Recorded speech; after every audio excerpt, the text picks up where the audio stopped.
politics. 2.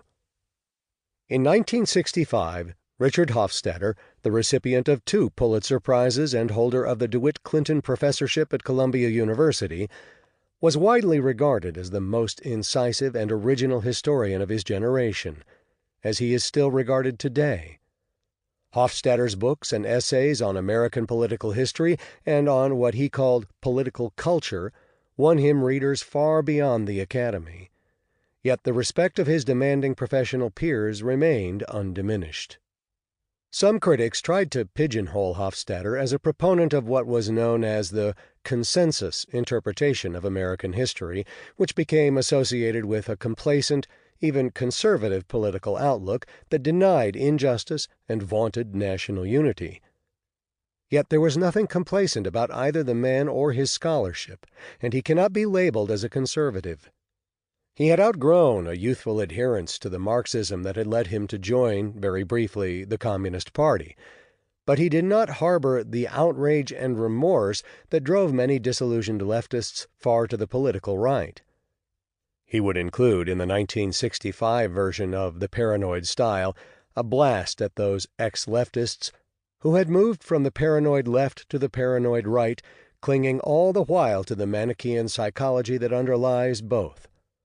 A restless, skeptical liberal intellect, he refused to trade one dogma for another, but rather became a mordant critic and deflator of all dogmas, in his politics as well as his historical writing.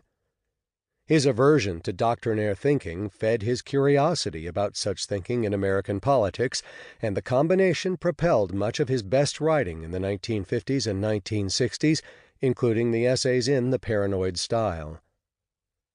Ironically, Hofstadter came closest to presenting a consensus interpretation in an early work written firmly from the left.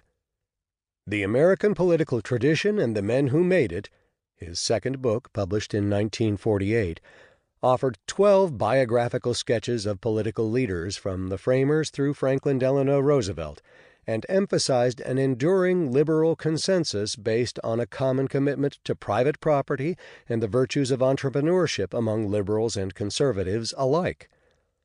Unlike many other young historians of the time, though, Hofstadter viewed this consensus with dismay, as an irrational evasion of social reality. Instead of celebrating what Daniel Boorstin later called the genius of American politics, he skewered what he described as sentimental political myths that sustained a delusory national accord. Hofstadter would modify his thinking on these matters, sometimes dramatically, over the coming years, but he would always be sharply attuned to the delusions and self-delusions of American politics in the present as well as the past. 3. The American political tradition established Hofstadter's reputation as a leader of a new generation of American historians. He had been preceded by Arthur Schlesinger, Jr., whose Age of Jackson, published in 1945, had toppled the prevailing progressive interpretation of Andrew Jackson's democracy as a Western movement against Eastern privilege. After him, in 1951, C. Van Woodward's Origins of the New South, 1877 to 1913, opened up an era of Southern history that most historians had thought held little interest, and offered startlingly fresh views about the history of populism and progressivism.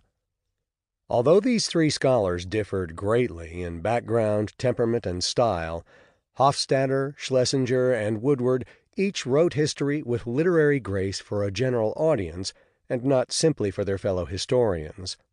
Each interpreted the past in order to shed light on important present-day issues. Each was a champion of liberal values against the extremes of left and right. Hofstadter's 2 major works from the 1950s and early 1960s, for which he received his Pulitzer Prizes, consolidated his renown as a historian and intellectual.